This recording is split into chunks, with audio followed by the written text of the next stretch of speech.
Several years back, gentlemen, as you know, a lot of celebrities come out and they support certain people who are running for office. It happens all the time. I do find Susan Sarandon a very intelligent woman, also a legendary actor. She's won an Oscar. She's been around a very, very long time. I think she recently just broke up with Tim Robbins, by the way. They were married for a very long time. But I have a lot of respect for Susan Sarandon, and she has always shown her support for Bernie Sanders. I had a chance to catch up with her back in 2016. I was on another radio station at the time, and she was touring with Bernie Sanders. She's doing the same thing right now. So I had a chance to catch up with her, and I asked her, why does she support Bernie Sanders? You know, this election is so special because it really has candidates who are completely different. You know, the choice is really not just about the candidate, but about how the government works. And I don't know when we would ever again in my lifetime find a candidate that has served so much time in the Senate, in the House, as a mayor, and has never aligned himself with Wall Street, has not taken any money from Monsanto or from Franklin Square Capital Partners or from all of these people that and these institutions that are undermining the progressive value and systems that I stand for. So, you know, it's a very, very exciting time because you've got this opportunity to support somebody who also showed an amazing amount of foreign policy judgment when he stood up against the war, who has been, you know, which is very important for me, somebody who has been very clear in his votes at the moment against, you know, going into Libya, has someone who sees violent intervention as a you know, a last resort, not something that you go to immediately. So for me, it was a very clear choice. I've been following his career and all the bills that he's passed and how he has been speaking for the middle class and the poor forever.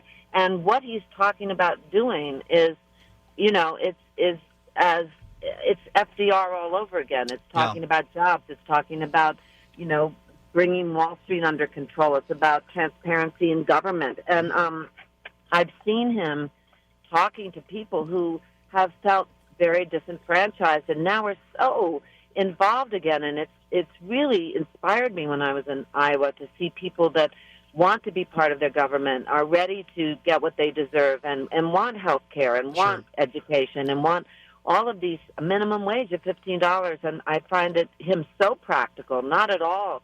I don't find pragmatism is the same as cynicism. Mm-hmm. Sure. And I want to believe that we can do it. I think that, you know, 15 years ago we were a nation who it would have seemed very difficult to overcome racism and elect a black man with Hussein as a middle name. You know, 10 years ago it seemed crazy to have the whole nation behind gay marriage, or to even give women the vote, or to desegregate the South. So I think that we've gotten away from this feeling of what we deserve, and we've seen a lot of our privileges, a lot of what we should have as privileges and not something that is our right. And now America's pissed off. Some of them are going towards Trump because he's speaking to the same kind of anger. And then you've got all these people that are saying, you know, we don't want business as usual. We're not ready to accept what's been going on and just preserve it and continue. We want something different. We need something different. And he speaks to that. So I was very excited from the very beginning. He's always, when I had questions about the war, and there were very few people who, in that very difficult time, that really, you know, shocking time for our country, there were very few people who had the bravery to stand up and say, let's just slow down a minute. No, this is something we have to think about more carefully. And he was one of those people. And for me, that was a big sign, you know, who said what. And there were other women who voted against the war for our belief, for instance. And I really respected those people who, when it wasn't popular, did the right thing, not, you know, said I'm sorry many years later, or with gay marriage came out when it was safe to do so. So he's a man who does the right thing when it sometimes isn't popular, and I just find that so moving. and so empowering, really, to think that someone could be in government and not be owned. Susan, you should have your own political talk show. You're showing me up here. I think you're much more well thought out than I am. I got to say, that was very, very impressive. The thing about Bernie Sanders that I like, and you tell me if you agree, I'm sure you will, I believe he cares more about middle-class Americans than anyone else, including Hillary Clinton, including all the Republicans. But what does it say about the Republican Party, Susan, that Donald Trump, a guy that is a reality TV star, let's be honest here, is the front runner in the Republican Party? What does it say about the Republican Party? Well, I think I've seen in Iowa, for instance, that a lot of Republicans were switching their affiliation to be able to vote for Bernie, and I don't want to badmouth all Republicans, because I think there are sane Republicans that used to vote to protect the environment. There used to be, and they probably are still hidden among the Republican Party, some decent people who haven't taken money from Goldman Sachs and the Koch brothers and are still pro-unions and everything else, because that's, Lincoln, after all, was a third-party Republican.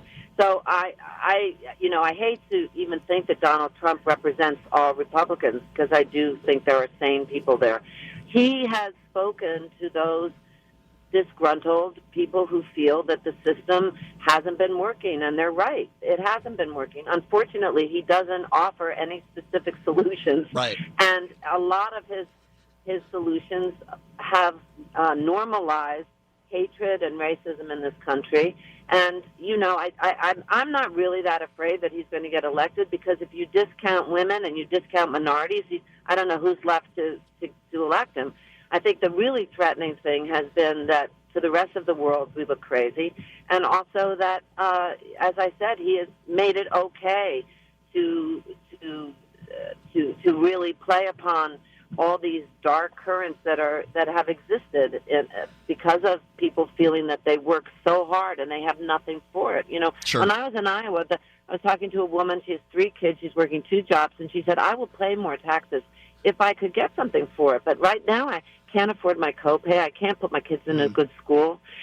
So why should I participate?" And this is the first guy, Bernie's the first guy who's really looking out for my interests, and they can sense, because he's, his main contribution are $27, that the people own him. The one issue that he's been accused of being a one-issue candidate is the people.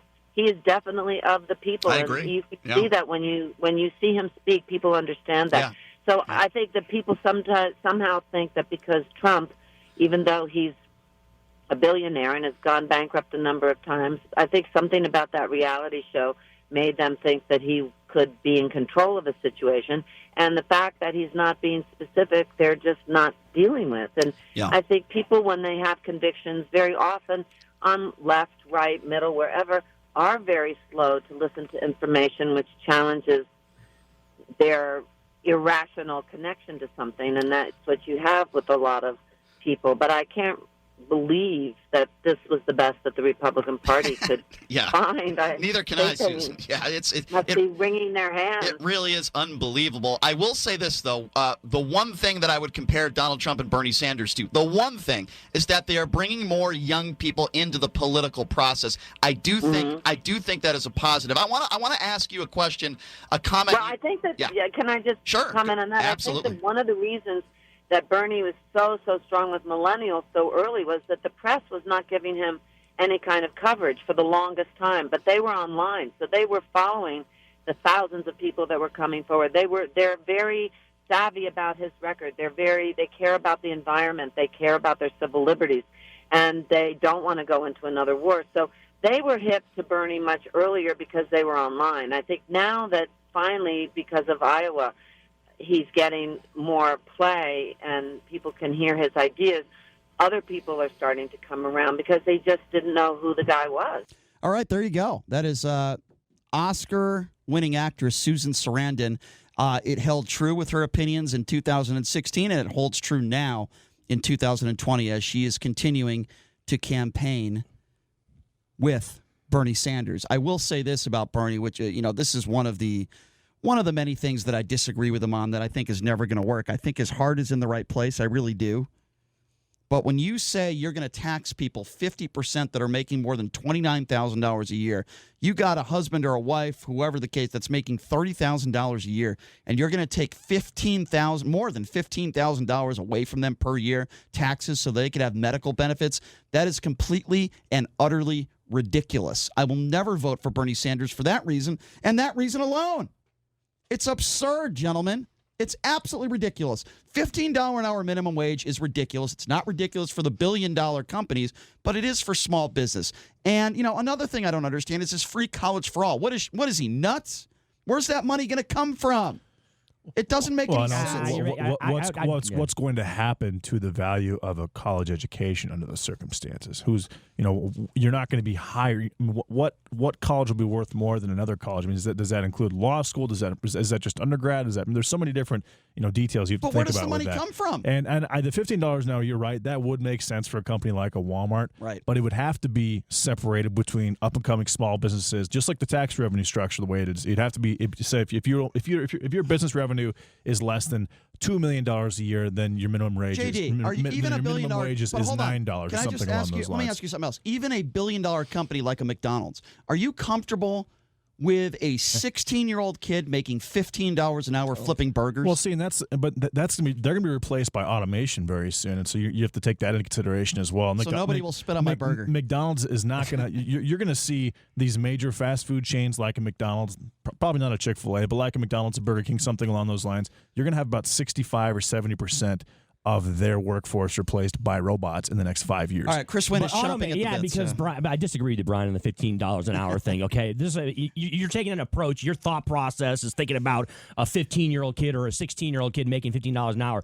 The reason behind Bernie Sanders and others who want to have a living wage in this country, want somewhere upwards of $15 an hour, it's simply because of that. It's the people that work jobs that aren't exactly high-skilled jobs that aren't able to support their families. That's the mentality. That's the framework. It's not about, I can't have an American kid who's 15 or 16 who's a freshman in high school making 15 bones an hour. Can't have it. What do you think that's about not the approach that they take, Brian. Chris, that's the approach that you're taking when you say, I can't.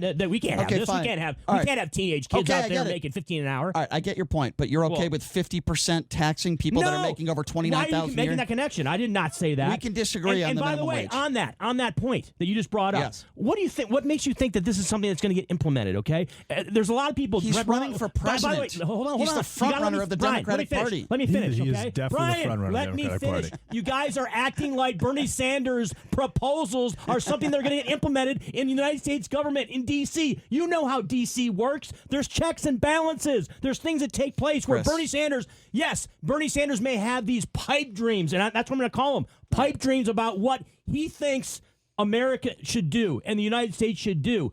But this notion that if Bernie Sanders gets elected president, we're going to turn into Venezuela and we're going to adopt everything that Bernie Sanders proposes from a politics standpoint is ridiculous. It's not going to happen. Right, too many checks and balances in D.C. I get it. Well, you do get it because I'm telling you why you should get it. I get what you're saying, but it's not going to happen. All right, I get your point. But 50% taxing you're turning rich red. people Calm down. in America, it's not happening, but folks. Okay, Chris, that was a really good rant. It was a good rant. I'm very serious. I think that was very solid. Well done. All right, we'll take some phone calls on this at 702-257-5396, but I will say this. Regardless of what you just said, whether it doesn't pass or not, whether it passes or not, here's the bottom line. The man right now, and this could change in a month, but the man right now is the front runner in the Democratic Party to be running against. He's won. Okay, he's won fine. 3 states. He's won 2 states. Okay, fine. Correct me if I'm wrong. They had 3 primaries or caucuses. I don't want to get into right? semantics. Let me There's been just 3 say of them. this. Okay, calm down. In a state with, all right, with 50, I get your states. point. Okay, he won Nevada. Okay, does that make you happy? He won Nevada. He won New Hampshire. That makes me happy. Here's why I say it. Can I just make my point? Yes, you can. Okay, he is very much a possibility to win the nomination. So with that being said, when you say something like you want to tax over 50% for people making over $29,000 a year, that is a reckless policy. Whether it passes or not is beside the point. There are a lot of people that will not, like me, by the way. Like me, I'm a middle class, middle of the road guy. I will not vote for Bernie Sanders because he wants that policy implemented because I think it's dangerous for the company. For the country. Let's take. That's the only point I'm trying to make. And that being said, South Carolina coming up is very, very important for the Democratic Party. If you haven't won South Carolina since 1992, you have not been president of the United States. Let's take some phone calls at 702-257-5396. Your reaction to the Susan Sarandon interview we just had. Your thoughts on Bernie Sanders winning the caucus here in Nevada. 702-257-5396. Let's start off with Jason. Jason, you are first off on the Vegas Take. What's going on? Hey, what's up, Jason? Good morning. Good morning, Jason. What's on your mind? Good name. What a waste of my time listening to that Hollywood freak. Freak? Talk. What do you mean? You're talking about Susan Sarandon? To the Bernie Sanders bros. Here's my question. Yeah. When is the facts that Jane Sanders bankrupted Burlington College using Bernie Sanders' fiscal ideas? When is that going to be brought out onto the campaign trail?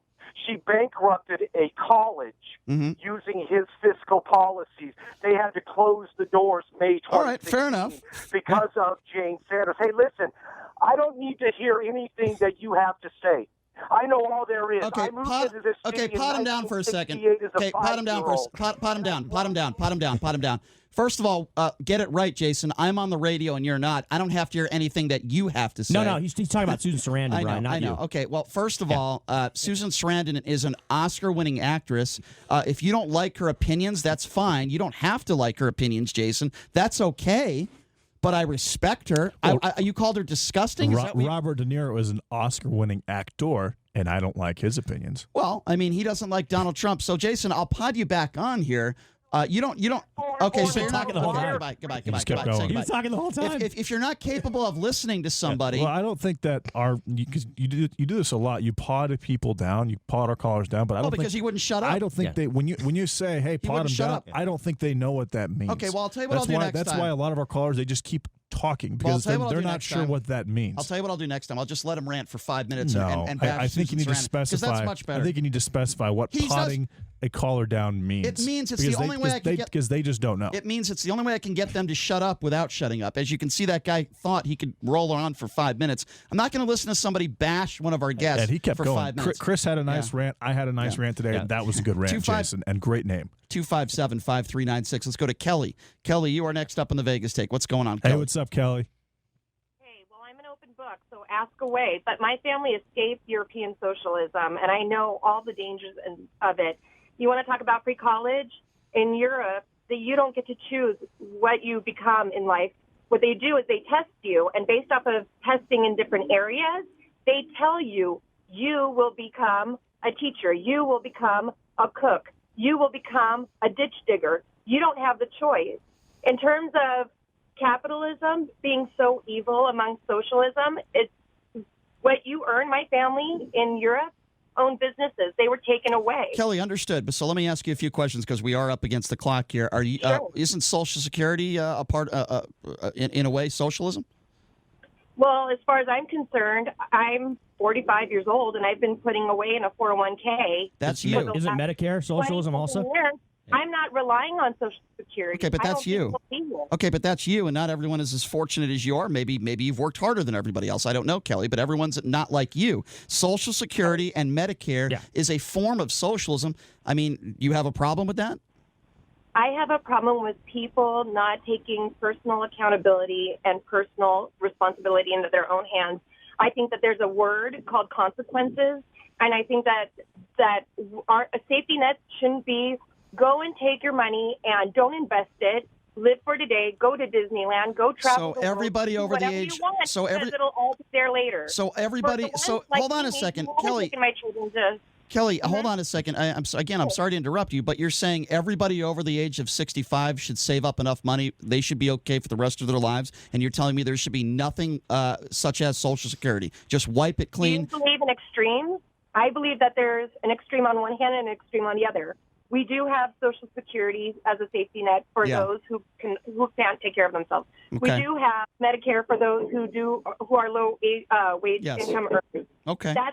But why do we need to expand it to the point where the government now tells you what you should become in life as a career, where you live, how much money you should make. Right. And another main interest talking point here, which I never hear anybody discuss, is at least in Europe, we don't have, let's say, the amount of illegal aliens as we do in this country. Now, how are we going to combat those safety nets? Kelly, let me just say, listen, I understand I agree with part of what you're saying, but I disagree with the immigrant stuff. We got a lot more calls to get to, so let's get to some other ones. I do appreciate the call, Kelly. Let's go to David. David, you are next up on the Vegas Take. What's going on, man? Hey, what's up, David? Hey, good morning, guys. How are you? Good. What's on your mind? Yeah, so 2 quick points. Number one, on the minimum wage. I think what's lost in the debate on the minimum wage is it doesn't matter what number you put on it. It will always be the minimum wage. Right. And prices will adjust accordingly. So when you make it 15, it won't be enough, and then you go to 20 and it won't be enough, and you go to 25. It will never lift people out of poverty. The only way to get out of poverty is to get a better job and to David, work hard. David, while I don't completely disagree with what you're saying, the only way it works is if the companies don't actually own their own products, and the government also controls the economy and the pricing of products and items, which leads to something totally different. What I was saying was, while I don't completely disagree with what you are saying, I don't think it's out of the realm of being fair to maybe raise it to $11 or $12 an hour. Yes, I think $15. Yeah, go ahead.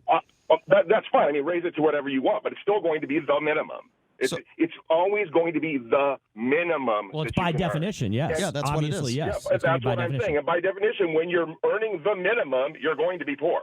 That's just, it doesn't matter what number you put on it. Second point is with Bernie Sanders. I think as Chris is there in the audio in your studio, correct? Yes, correct. Yes. And Chris, you were making the point that with the checks and balances and a lot of the things that Bernie Sanders, 100%, his pipe dreams, as you put it, and I agree, there are pipe dreams.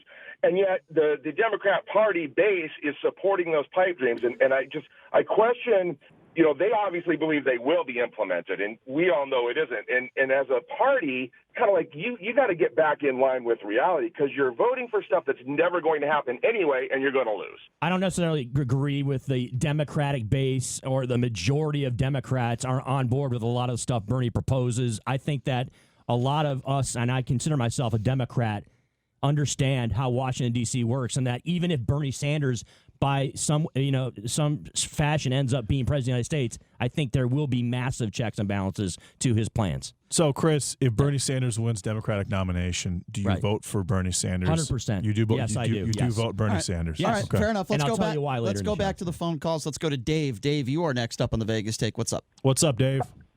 Hi, guys. Hey, just a thought. I'm not a Bernie supporter at all, but his plan for the college for all, everybody says it can't be paid for. 45 years ago, when I was in college, I had a professor kind of said it can be paid for completely. Okay, think of along these lines. There is no more free rides as far as, say, a college basketball player, football player goes in, he gets a full ride. No more. All the business owners that have success, no more free ride. They all go. But when they're done, along with everybody, say they have to pay 10% of their wages for the next, say, 10 years. Now that being said, look at the money that would generate by these football players, basketball players, baseball players, successful business owners. 10%, boy, that's a lot of money. But that's not Bernie Sanders' policy. That's Bernie Sanders has never brought it up. That was a plan that was submitted, and everybody laughed it out. But they never went as far as saying no more free rides for the. I mean, right now it's a scholarship. No more scholarships. All right, well, Dave, that is an interesting point. I just don't think it's going to ever work. Let's go to Lewis. Lewis, you are next up on the Vegas Take. What's going on, man? Thanks for calling in. Hey, what's up, Lewis? Hey, JD. Well, first thing with the college for all, at least in Mexico City, there is free college. But guess what? My cousin, who's an accountant for Converse, my niece, his daughter's dream was to go to the equivalent of, let's say, UCLA. Right. Well, she applied, and she got a response indicating her grades were good, but a big fat thank you, but no thank you, because your father makes enough, you're going to be denied.